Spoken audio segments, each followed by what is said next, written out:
So, I mean, in many ways that catalyzed who we were and of course, and what we've become. And so, Dasra gave Magic Bus a huge leg up then. And I always remember you made me pay for that as well by insisting that we actually shared an office together, which was a garage in the back of a building. It literally was a garage that we then put in half because we couldn't afford the rent from both of them. So you put a mezzanine in the garage, and Deval, being the funder, took the upper part of the mezzanine. And I remember him in the mornings, just these loud footsteps, because we couldn't actually stand up straight in our bottom half.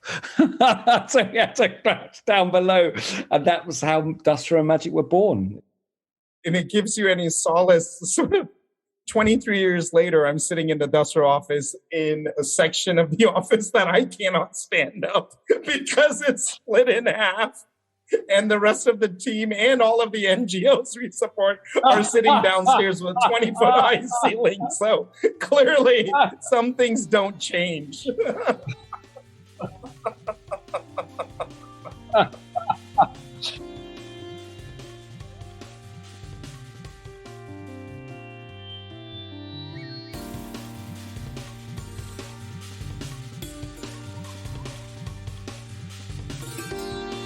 Today I'm speaking to Matthew Spacie, founder of Magic Bus.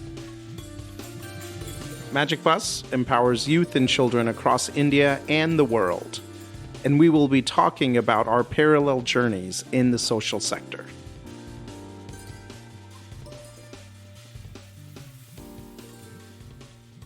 Well, thank you, Matthew, for coming on today as a guest for No Cost Extension. I'm really grateful. I really was wondering why isn't Deval calling me up for his podcast?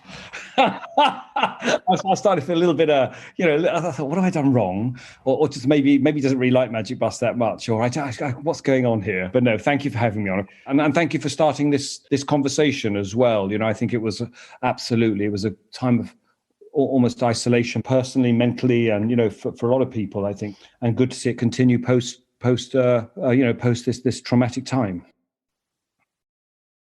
And I think the really critical piece about this is, and like you said, I think we've all spoke about, individually at least, of the mental challenges we face, the feeling of helplessness, the feeling of also not being in the community at such a time of need, because we were protecting ourselves and our families and feeling selfish about that and guilty about that. But I think really to help everyone realize, the listeners especially, that the communities that Magic Bus works with, or Educate Girls, or Quest Alliance, or Shuttleham Center, all of the other great NGOs that we both know, those communities, I guess, have had their form of COVID for generations.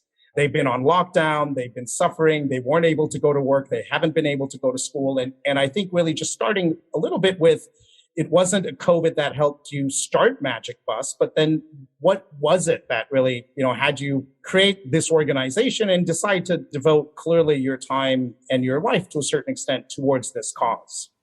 Yeah, and I think that's a lovely analogy, sort of thinking about this sort of poverty of opportunity that exists every day for the children that we work with. And maybe, that was a special, I guess, a perspective for us as well, and just an insight into that, that sort of that level of how quickly we were almost disabled from any normal data activity, which is probably how most of the children we work with feel every day. So thank you. That was a nice insight. So evidently I'm not Indian. I came to India actually when I was about 18, purely by chance, sort of as a gap year, and ended up working with Mother Teresa in Calcutta. And just, it was obviously quite life-changing for me as a young boy. And then coming back to the UK, and a part of India was certainly embedded in my heart. And I was quite keen to continue my involvement really with India and the experience I'd had.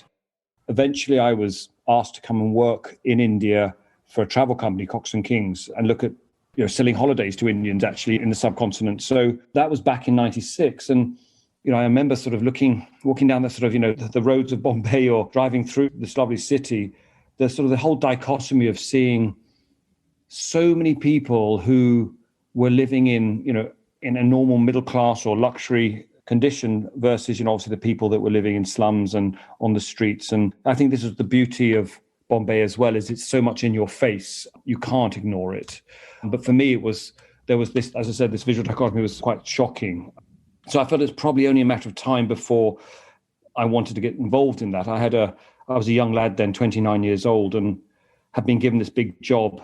So that was important to me that I managed to settle down in that. So I spent a couple of years just doing that. But in 98, 99, I started, some of the organizations actually just rattled off. Actually, we started sort of going and knocking on doors and saying, how can I get involved? How can I involve my company? And it was probably more because I was so ill-qualified to work in the social sector that I found it very difficult to find a match, or for anyone who felt that I had anything particularly valuable to give. It's a thing that I feel still hasn't really resolved itself. You have all this resource that's so mismatched sometimes. And I happen to play a lot of rugby. I played for this incredible rugby club called the Bombay Gymkhana, which is, for those listeners who know Bombay, it's possibly the most exclusive club in the city, probably even in the country. And I was lucky enough to enter as a rugby player rather than a member. What was interesting was that there were very few rugby clubs in the country in those days, and there was a lot of cribbing about, we don't have anyone to play against. And yet there were these young men all on the sidelines of the rugby pitch every week, throwing the rugby balls around. And this is a real sort of, for me, it really was a reflection on this lack of opportunity structures that you have for young people, and why weren't they playing rugby? And so it was quite a straightforward connection for me that I would ask those young people on the sidelines to then get to participate in rugby, and I would then train them to be rugby players. And so that started the journey, really. So, I often disappoint a lot of people when they say, we're Magic Bus, we have 600,000 children now in the program, but there was no great vision then. I think it's such an iterative organization. It almost just happened. And it was born, though, very importantly, out of this, something that I've really enjoyed doing. I think if I hadn't enjoyed doing it so much, and that is using sport and the outdoors, I think it probably would have faltered at the start. And I think that for me it was a very big lesson. And just think, Deval, as well, you were there pretty soon after that. But, those, again, are the listeners who understand the sort of the socioeconomic sort of sentiment in a city like Bombay, to have young men who live on the street walk in the front door of the Bombay Gymkhana, whatever they had on, and walk into the changing rooms and literally undress and change in front of, the wealthiest of Bombay, and then walk out together and play as equals on a rugby pitch, and then come back into the changing room, because it's all a big part of the sort of, it's all part of the game, right? And so, and then go and change, and then, and talk and communicate. That was the most outstanding moment of, the entire 23 years of Magic Bus, is that realization, this is what we can achieve. That was sort of day one. So it was a game of rugby. Just talking about your first time to India at the age of 18, if I'm not mistaken, I think that was actually the same time that the Union Carbide explosion happened. And maybe if you want to touch a little bit upon that, because you had no connection to India, but that explosion made you do something at a very young age. Sorry, just reflecting before I talk about those earlier days and what shaped me, David, I think reflecting on this whole idea of opportunity, and I think for me today that I've never heard a better definition of poverty than Amartya Sen, which is defined by lack of opportunity. You hear of words like the ovarian lottery, this pure chance that someone is born in this hellish condition, and we have the privilege of being born where we are. And I think that certainly was a huge driving force, almost that anger inside you to say, look, I want to put something that I feel is very wrong, I want to put that right to some extent. My sense of, over the course of this 25 years of doing this is that there are some people generally want to get engaged. They want to have impact. And I think we build high walls around our communities, and we're becoming more and more isolated from each other and more polarized in many ways. And actually something that we're working on at the moment is, how do we start understanding how you make better communities of conversation, around common ground. For me, it was rugby. It could be computers, or it could be art, it could be music, it could be anything. But generally, when you bring people together that have this common interest, it starts to provide a platform where people can have a more meaningful and more empathetic conversations from both sides. And I think we're almost becoming devoid of that now. And we sort of fall back on, this old-fashioned thing of volunteering, which is a very power-based thing, where people come in and they give food, they give money, they give garn, they give, wisdom. And often if you ask young people, that's not necessarily what they want or need in a lot of circumstances. And they need to be understood. And then I think there was an amazing study that came out just last week, actually, in India, where if you put someone living in poverty in a relationship with someone who's not living in poverty, I think the number is 20% of those children will will become more affluent, move above the poverty line because there is that interaction. And so for me, a lot of the conversations we're having at the moment, how do you start creating that on a massive scale? And but it lies at the very heart, as you rightly said, David, at how we started and why we started Magic Bus. So coming back to, I guess you asked me about Union Carbide. So that was the reason I came to India, actually. And I ended up coming here thinking that I would go and work in an orphanage, actually, at the age of 18. And as you rightly said, I still, people say, why India? And I really don't remember. I mean, it's something obviously clicked in my brain. I'd never met anyone who'd been to India. And this was in sort of the late 80s. And anyway, popped on the train. And then unfortunately, what happened was there was no work the promised job didn't exist. And so I ended up going up to the Himalayas to work in a Tibetan refugee center. And I was assigned into a monastery, which scared the pants out of me, to be honest with you, because they made me sign a contract. And so at the stroke of midnight, I ran away on a train. I thought, I'm not okay, because I would have to live the life of a monk and prostrate at 5 a.m, which probably wasn't sort of something that I wanted to do at 18. And then got on a train to Calcutta, which was the only, to be honest, it was the only train that was going. So even that was a little bit of, that's how life rolls, isn't it? And I ended up in Calcutta, absolutely loved it, worked for the brothers in Calcutta on a leper colony for half the day and then a TB hospital for the other half. And did that, I think, nearly 8 months. And it was obviously life shaping in so many ways. I'm sure set the stage for a Magic Bus.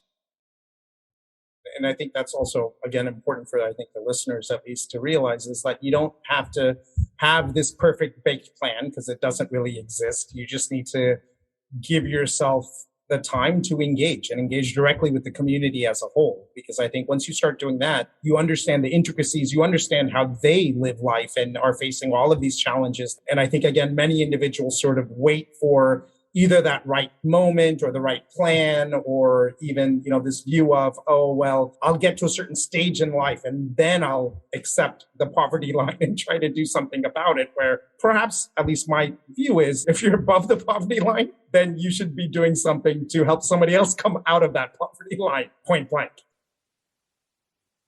I mean, you've nailed that thought, Deval. I think, and Magic Bus is what it is today because we made so many mistakes. I personally made loads of mistakes, and I think it's slightly, I wouldn't say you have to be fearless in these things, but I think you can overthink them for certain, and say this to your listeners by engaging, just even now, the assumptions that you have about the good you might think you are doing, whether that's the old clothes versus the new clothes or how quickly things need to happen. We live in a society which demands change so fast. And the minute you start a relationship with children from low-income communities, you realize that actually it's probably the same as, the kids you've put through, which actually took you 10, 15 years to shape their behaviors in a way that you felt was appropriate and right. As a middle-class white guy in Bombay, my filter of them was, I can solve some of these really big issues quickly. And, I think a lot of people felt the same way. And things like, with these rugby boys, we had 30 rugby boys or so, that we could get them all jobs and they wouldn't be poor anymore. And, so that's something we did for all of the children. These were, again, street boys, children living in very marginalized environments. And I think we got them all jobs, within 3 or 4 months of being part of the, the rugby team. And I think within 3 or 4 months, every single one of them had run away, had been sacked. I didn't like the job because, there was no work ethic. There was no sense of that sort of dignity of labor. And to be honest with you, the jobs I was getting for them were far more boring than the musty they were doing, on Fashion Street, and the selling of the black tickets in those days and whatever they were selling and doing. It was far better fun than working as an office admin guy, delivering tea to someone's office. And so you realize you can't fix these things quickly and they take time. And, this obviously molded the Magic Bus, what we call childhood to livelihood, which takes the time and effort to work with a young person. And that's often at odds, Deval, with how the world sees the work we do, and especially now with how capital flows into the sector and the demands on impact and fast impact and changing things quickly. I mean, I know that's a whole different discussion, but you start to make these very difficult choices about what you think might be right for the child and where the money lies, which ultimately pays for your work with the child. So, but you find these in the journey you take when you start talking to the young people that, exist in that environment. So I think that's coming back to that point. And I think in hearing you speak and again, remembering looking at multiple organizations to support that were working with children in 99 and 2000, realizing that while most of the organizations that existed at the time, in Mumbai at least, were focusing either on health or in education or in shelter, which again are all very, very important needs, their approach was very directive, which is, you need to do this, or you need to do this, or you need to do this. And I feel what's been unique about the Magic Bus journey, and still continues, is that you've always felt, because of maybe some of the mistakes, that if you're not empowering and engaging these youth to make the decision for themselves, i.e., if you're putting people into jobs, they will quit in 3 months. If you're saying you have to study because it's important, because that's what society accepts, they won't do it. But I feel like you all create sort of this journey for the youth on a consistent basis where they are able to question, they're able to debate, and they're able to decide on what's right for them, and with no judgment whatsoever. And I guess I feel, especially during COVID times, when you, like many nonprofit organizations, had huge hits in the budget and had to lay off or not pay, a large number of individuals on your workforce, those youth continue to be leaders and serve their community in probably the most dangerous times ever, because you've empowered them to make those decisions, and they knew what was right, regardless of getting, a salary or a stipend for Magic Bus. Absolutely, Deval. And I think, I think one of the things we did well some years before COVID was decentralize a lot of the things that we do. And really, we have this armies of not just skilled, but very empowered young people, have to act quickly and very responsive on the ground. 101 things that will happen in any one day in a village or in a low-income community in a city. And so we sort of really pushed that down the line. And of course, when COVID came, yes, we were all quite impotent, sitting in our houses, protecting ourselves. But you're absolutely right. This desire to get into the houses and the homes of the then 500,000 or so people that were part of our community, give out food, and just touching base with them, really. I think there was this real sense of fear and isolation. I mean, I don't use this word lightly, but these heroes on the ground who were, but I wasn't safe. I wasn't feeling secure enough to go out there, but they were out the door. They were straight out the door. I think that really got us through. We, as you rightly said, we have about 2,000 staff and fully paid staff, and we had to go on half salaries, and by and large, I think the sense was that rather than lose staff, let's all take a hit, and we managed to get through it with that sort of sense of, camaraderie in the whole organization. I think similar to DUSRA as well. I mean, I know a lot of nonprofits had that same view. And can you explain a little bit about what a youth gets in when they enroll into the Magic Bus program? How does one get enrolled? How do you choose which areas to go to? What do they get? And where do they, if ever, sort of graduate to? So it's all evolved over the 23 years or so. It's gone from being a 12-year program to a 7-year program, and, different levels of inputs and products that we've had. So so what it looks like today in India, Nepal, Bangladesh, and Myanmar is, if you like, enrolled children at the age of 11, 12.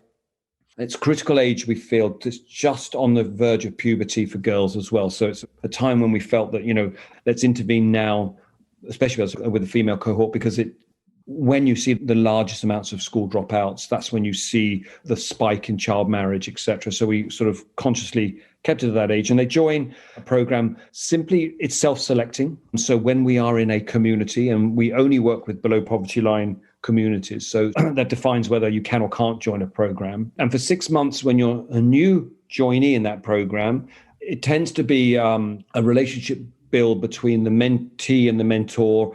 Every program, village or city, has an adult or a young person from that community leading the program. We have various terms for them, but I think they're called Community Connect officers. And they both deliver the program, these Community Connect officers, and do the house knocking on doors when people aren't around, and making sure that, the groups, their cohorts of children are attending school. There is always someone there available through the course of the childhood to livelihood. So once they join, they're expected to come to at least one Magic Bus session a week. So that's delivered by the community coordinator or by the local school teacher, depending on our model.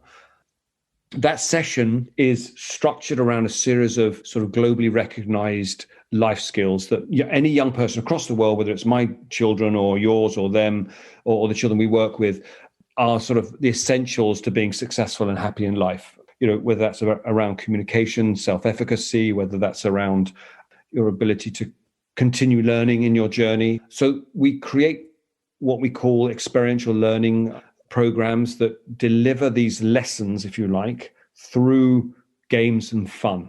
And so the whole premise of Magic Bus is that children love to play. You can close your eyes and throw a football up or any ball up in a village. And literally you can imagine every child in that village will gravitate towards that ball. Children absolutely love to play. And if you do a good session, every child in that village will come to that Magic Bus program. So it's imperative that it's obviously emotionally safe, physically safe, but also it's just great fun. It's inclusive, and whether it's a game of dodgeball or whatever it might be. But what we do in that session is we have a very carefully crafted pedagogic approach to how we might deliver that game. So if I could just visualize viewers, so we would, let's say we're doing a sort of 101 back to school. You'd draw a line in the sand on one side of the playing field, another line on the other. There'd be a relay race up and down with a football maybe in two teams. Then we'd put cones in the middle of the lines, and they'd have to dribble their way with the ball around the lines to the other, around the cones to the other line. Then the critical piece of our sessions are, once you've done that activity, the mentor will sit under the tree. And in that particular instance, the game will be, guys, imagine this first line being home, this second line being school. Imagine the game without the cones. We put the cones in. The kids will be, with the cones in, the kids will be kicking the ball everywhere. So, how difficult that is to get from one line to the other. So the cones become a metaphor for the obstacles in their life. So then that's a sort of 101. How do we start talking about why you don't go to school or why it's difficult to go to school? But it's all done in an environment which is, as I said, very inclusive. They're all participating in the discussion. And most of the time, we'll then do that same session with the parents, so there is a reflection also for the parents as well.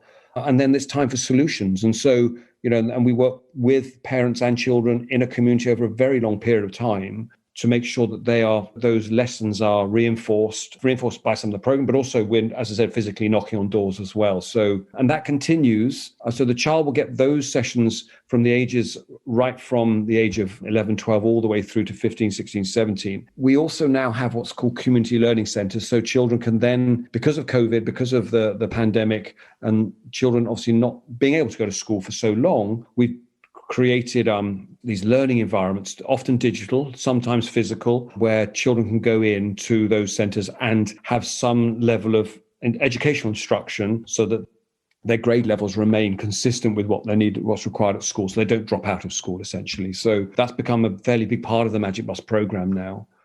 And then eventually they get to the end of the cycle, the Childhood 2 livelihood, where we have a massive deployment now of people being trained in employability skills and then placed. We work with, I think, 250 corporate partners. And our job is to create those modern day skills, the customer centricity skilling, those employability skills that are going to keep them in good stead as they join their job. But critically, Deval, what we do also is we ask the children, we ask them what they want to do, actually. So we focus on a few sectors, but start directing the children to the sectors and the jobs that they actually want to. So this is all about asking the question. So hopefully this year we'll place about 60,000 young people in work. So it's been quite prolific and changed somewhat since COVID came along. And we've turned our model from being a very physical center, they come to a center to get these skills, to now using a lot of AI and digital products actually to do platform learning and then platform placement. Getting these young people placed through sort of modern technology, I think has been quite a, it's certainly accelerated the numbers of children we can work with.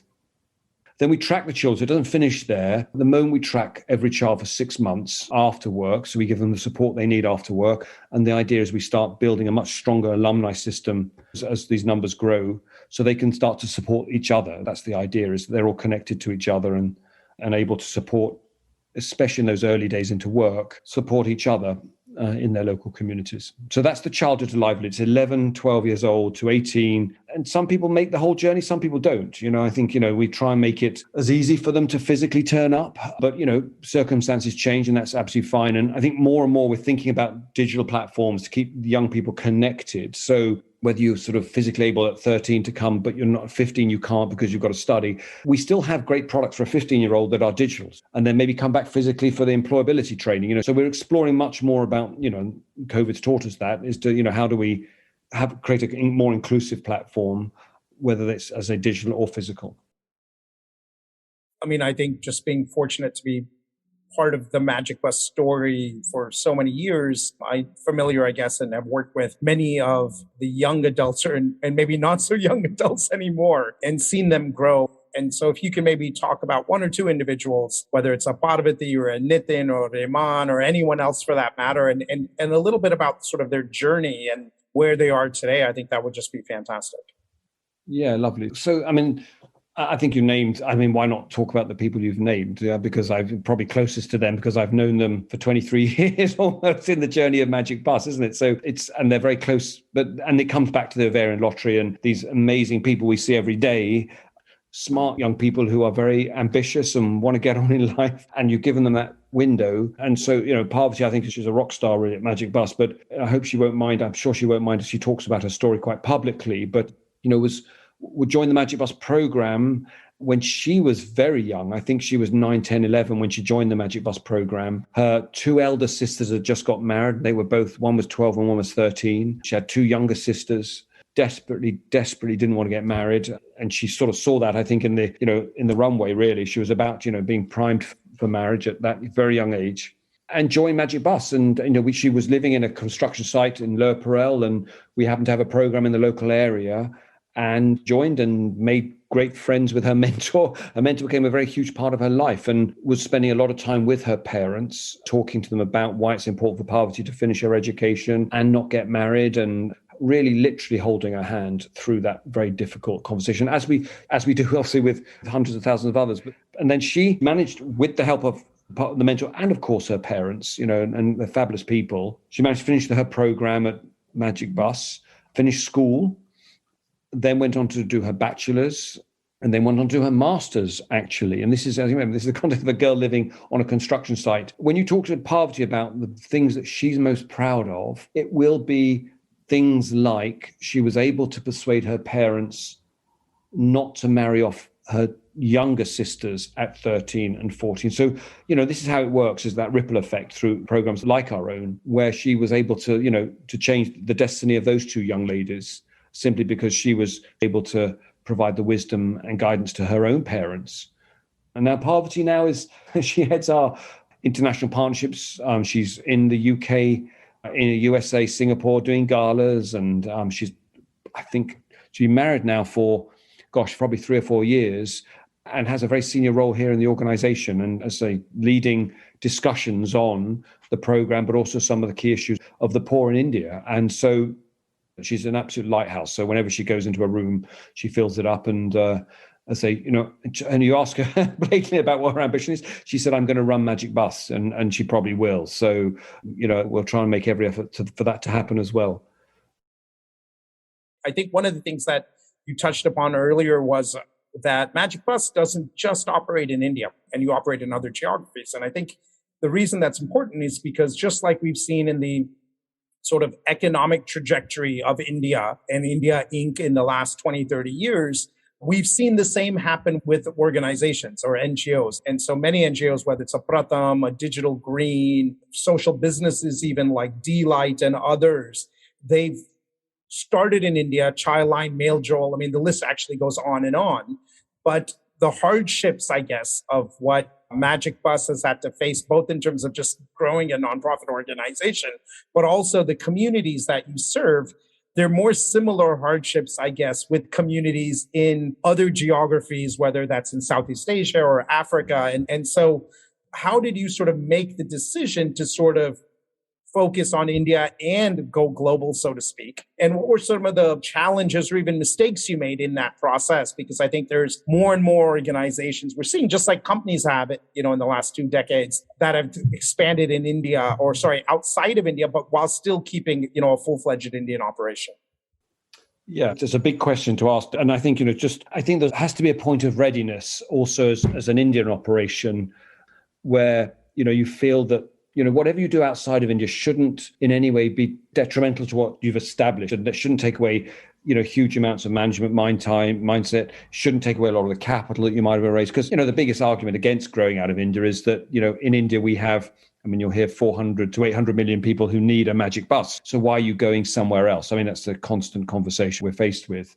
We've got a great CEO now, Jayant Rastogi, who has been with us now for 4 or 5 years. So it's, knowing that, operationally we're fit for business here. We have a strong board. We're fairly well institutionalized. I think we still have some way to go, but we're on our journey of sort of being sort of less founder dependent, certainly. And I think, we're nearly there on that. So it was a question also of, I guess the readiness of me as the founder and also the operating team, the CEO, to say, look, okay, we're not got the bandwidth for this. Because as you grow, of course, it takes some level of the IP transference and how you think about contextually different countries might look. And they've been, Bangladesh and Myanmar and Nepal are all so different in structure. And whilst the similarity lies in the child, politically, economically, they're all very different from each other. And that impacts how we run that organization. So we took a very cautious approach, Deval, first of all. You need almost to get above on the parapet, really, to sort of just say, okay, let's get some breath of fresh air and understand actually this could work somewhere else. So I was fortunate enough to have that space. And I think cautious because I needed to convince the board and the executive and the key stakeholders that this was a good idea. We certainly had support for it, but I think there was sort of the jury's out kind of thing. One of the big pieces that I was keen to talk about was to the board was that actually, the reason for doing this, first of all, I'd say, why not? Any other large corporate organization, it's a natural progression. You want to grow, you want to, it's good for talent, it's good for funds, it's good for all those other things but I wanted in Magic Bus I felt what we're doing was so special. We'd almost created this algorithmic approach, to how a child goes to the program. The cost points were fantastic, $25 a year. We were looking at some level of, 80% surety. Once they go through the program, they can move from poverty. We measure it. So why not? Why wouldn't you want to give that to an Indonesia or a Myanmar, etc.? So it enables us to have a larger conversation with, whether that's with government, that's with some of the larger development organizations, with the general public, sort of the Montessori, if you like. It's a system that we're trying to introduce. And so we just adopted different models. So in Nepal, we decided that we'd try out a train the trainer. In Bangladesh, we said we'd do a joint venture with ESDO, a large partner we have in Bangladesh. So we take half the costs, half the risk, but it's our program. And then Myanmar, which is probably ironically our most successful, is a full-flown Magic Bus sort of owned NGO, if you like. So we have our own sort of license to exist and raise money there. So, and I think as we grow, Deval, I'd like to return to that conversation. I think, COVID obviously knocked us all out for 6. I think nothing really for 3 years could happen, but we're certainly getting a lot of interest. A lot of people in countries like Indonesia and down in the Philippines, saying, well, we really would love to bring the Magic Bus down here. We're willing to programmatically support it financially. So, I think these conversations will start again. And, I think why not? We're an Indian organization that's got a fantastic IP. As an Indian organization, we've got so much innovation and so much creativity. We know how to solve problems, particularly in the context of Asia. It would be wrong not to, in many ways, I feel. So my personal next chapter is institutionalizing, continuing with that sort of, let's get rid of, I don't want to let a founder-led mentality in our organization. I want it to be institutional with great leaders and great boards, but I'd also love to see the Southeast Asian programming flourish as well. I think you bring up an interesting point, which is when we are getting any sort of technology transfer, best practices, or even funding from the West, it's not questioned, whether it's in the for-profit sector or the nonprofit sector. And many of the individuals, for example, that are donors or that are board members, work for multinational companies themselves, or work with companies that were born and sort of raised within India, but have now gone across different geographies, because to your point, they know that's where economies of scale exist. And if a consumer in this market would require it because they're the best quality provider of that service or product, the same thing is probably, in other countries. And I guess the sort of irony of those same individuals who've grown up with those mindsets to then question, why should an Indian NGO scale outside of India? It's somewhat hypocritical, I guess, because like you said, of course, you have to protect what's there, and you can't have the same leadership team going after, 3 different geographies. But an organization like Magic Bus, which is in every single state in the country, you already have understood what decentralized leadership means. This is not a new thing for you. And as long as it's a different team, but the same sort of, or similar, I would say, curriculum, and modify it for the region, which you already do, whether it's a Tamil Nadu program or a program in Meghalaya, you look at what those differences are. Why shouldn't it sort of scale? And why shouldn't this be part of our national pride as well? And, something that we should towards, because communities, as you said, are probably more similar across India, Southeast Asia, Latin America, and Africa versus communities from the West. And as you know, Dave, we tried, right? We've had some very generous donors incubate programs in Singapore, in London. And I tell you, in London, we were working in Lambeth, which is a challenged London district. We have more out-of-school children working in that particular housing estate than we did in most of the programs we have in India. The problems exist. It's just that where it's very difficult with Magic Bus is that it's a multi-layered community project. So you start with the children, then it's the youth, then it's the parents, then it's the panchayats, the political. Everyone is engaged in the journey and the movement out of poverty. And whereas it's much more fractured and much more difficult in the West. Some of this on the scaling side, I guess what's remained the same for Magic Bus is you've always been community-based. I guess another constant for the last 23 years has been the real sort of listening power to help the youth or the parents or the community decide what is the solution, not sort of saying this is the solution. How do you convince funders who are used to this franchisee widget approach to life? How do you convince them that the chaos, I guess, that Magic Bus operates in is more effective than sort of a streamlined, this is exactly how it needs to be done? Yeah, I think a lot of this is born out of experience as well, David. Over the decades we've worked, you understand. I mean, I think anyone who's been in the sector long enough understands that you can't work with segments in isolation. I've done this before. When we started Magic Bus, I remember doing a program in Bombay Port Trust, and we were doing a program. Stealing came up, and theft. And so we're doing a program with the kids on theft. And I remember, the next day or 2 days later, I remember turning up and half these kids be beaten black and blue by their parents, right? Because they live in the docks. Their livelihood is stealing from the back of the journey, back of the truck. So they sort of take dismantle these boats, and that puts food on their table, And so that's an extreme example, but you get the fact that you can't, you have to involve these layers. I think this idea of self-determination, again, is, it's fairly, for me, quite commonsensical that you don't want to go in and, provide that direct. It's, of course, critical that once people have a level of knowledge of some of the rights so I think some of that, there's some layering before we do all this. There has to be self-determination in these communities that start with these barasapras, or they start with these elected councils amongst the children. These children are representative then of the community. The parents are then representative of the community. We work very closely with the school committees, and really with the right information, enable them really to make the decisions in their own communities.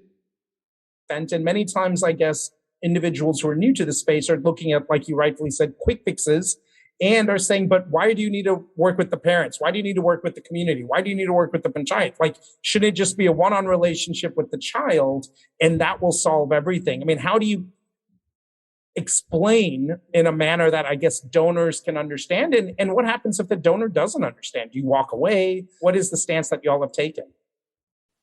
Yeah, good question. First of all, I mean, let's just talk about the basic principle of getting money for the program, because I think, when Magic Bus started waving flags about, sport for development, using the program I just explained to you is, if you sort of said that 20 years ago to an Indian donor, and we did, that's Mickey Mouse, I'd much rather fund this program, which does, it's a 101 in education, or there's a lively program with gender. People get these very tangible outcomes. And so, in fact, actually, to survive, Magic Bus had to go overseas to get its money. So I set up a Magic Bus UK office where there was just a slightly more evolved view, not just of philanthropy, but on life skills and behavioral change. And I think what is now, I say this, but is now probably established as the most important element of poverty alleviation is the work that we do, but it wasn't understood then. So rather than change the funding landscape, which I couldn't afford to do because of time and effort, I started talking the same language as the funders. So whilst there was this very complex multi-layered program working underneath, I realized that if I just talked about some of the manifestations of that very complicated process we just spoke about, which was child marriage, finishing school, getting a job, whilst they weren't representative necessarily of the 80% of the work we do, but it was what they understood. And I think that's what actually defined our growth, and we were able to sort of say very simply, these are the three things we do really well, and people got it, and they gave us the resources to deliver that program. But I think what's happening now, and it's a very challenging environment for us, is that, as we scale, is that a lot of our money, a lot of our funds are indigenous funds. We've always wanted to get the money here in India, but, it's very heavily mandated, and so especially on CSR, you'll go to this geography, you'll spend 2 years, 3 years on doing this. And our program is a 7-year, hopefully, or certainly longer at the time. So, you saw this kind of warped program where you're sort of delivering mandates of the 200 companies that fund you, and you get this mission drift, of course, because that's not actually what you wanted to do. And so I think how we're addressing that is a number of ways. One is that we are looking at different types of philanthropy, because I think, we've historically gone for CSR funds, this 2% bill. We've been very successful at going to companies, but we understand the restrictions.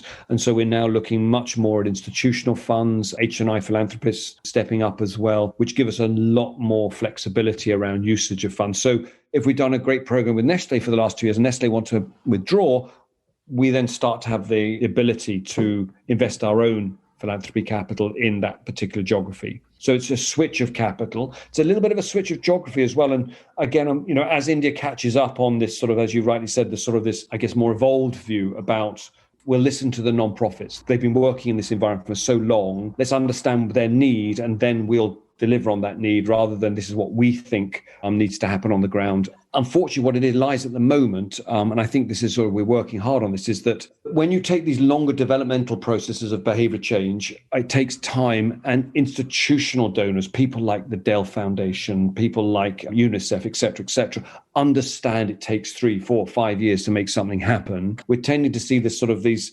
funds in our adolescent program being sort of directed from foundations.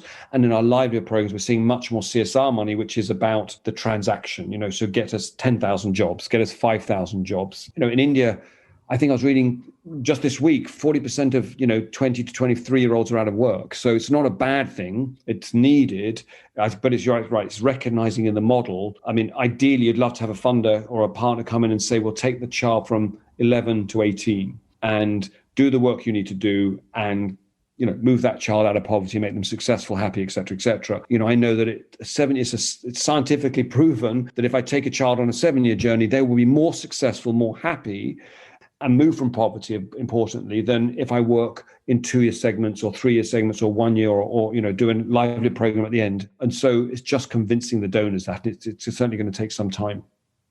We're so utilitarian with the poor as well. You think, we'll solve a problem. But I love these conversations around happiness, and we don't have happiness conversations about the poor. We talk about the metrics of finishing school, of getting a job, of getting medicine if you're sick.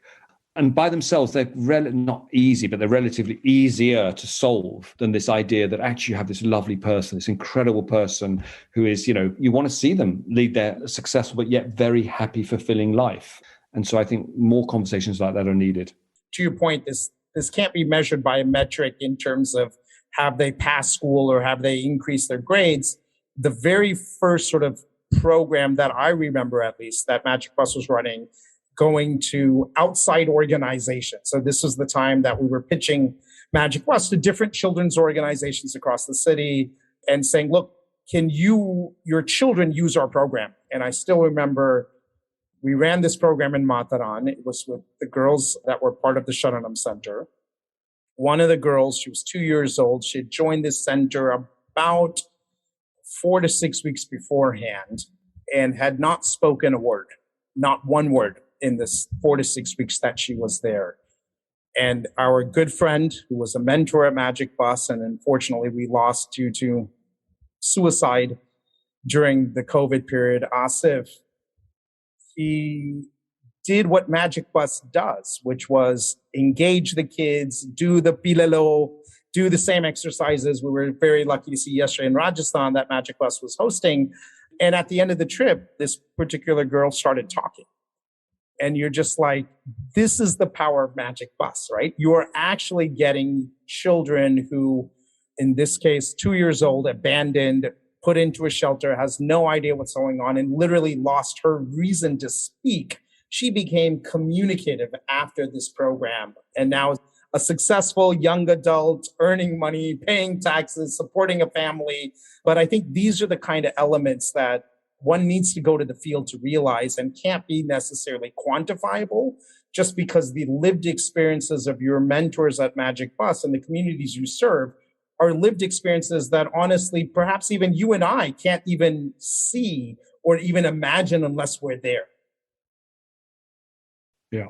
Oh, absolutely, Deval. I mean, and you've alluded to those really magical first, I didn't talk about the bus, but why we called the Magic Bus. And it was those incredible sort of weekends away with children that, who lived in Bombay, of course, in the slums of Bombay, but had never seen a tree or a forest or a beach or, and taking them out into these environments, which by themselves would potentially sort of risky for them because they hadn't seen these environments, but also this whole new world of opportunity that would open up every element of their emotions. I'm happy you remembered that story as well. It was a lovely story. Yeah, no. And to your point, even then, whether it was, on the rugby field and, these kids working or playing with, individuals who were members of the Bombay Gymkhana or the volunteers, because back then, at least the Magic Bus program was fully run by volunteers. And of course, we would look at all the child safety norms, and they were trained, and there were sessions to ensure that, we got the right people to be part of these weekends. Again, remember one of the weekends sitting across the campfire when the kids were sleeping with Vishal Torreja, who was doing an investment banking job in Mumbai. And he was telling me about in college, him and a couple of friends started Dream a Dream. It was an organization that they did in college, but now he's in banking and sort of through the Magic Bus experience. And he talks about this quite a bit. It was that trip that sort of helped him say, look, I'm going to give up banking. I'm going to go to Dream a Dream full time, and I'm going to really make a difference. And so I think it's not just, the experiences Magic Bus has had with the community on the ground, but it's also been individuals who've been volunteers who come on these trips, as well as donors. I mean, I think Amit and, Arpita Bandari and so many others who are supporters of Magic Bus will talk about how their life has changed because of these experiences. And I think that's really where I hope the listeners of today's podcast realize is like, you got to just get into the space. It'll energize you. You will realize what you thought were problems are actually not problems. And you'll just get a lot of inspiration and hope. And I guess with that, Matt, I just wanted to thank you for all the phenomenal work you have done and continue to do across India and across the world. It really means a lot. And I know it's affected Dasra's journey quite a bit and given us the confidence to work with so many organizations like yourselves and enabling them to achieve their dreams, just like you have with Magic Bus. Great. Well, thank you, Matt. Thank you for your time. We really appreciate it.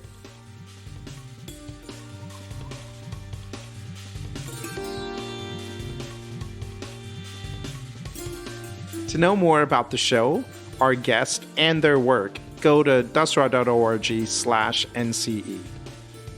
If you like No Cost Extension, please subscribe to the show on your favorite podcast app.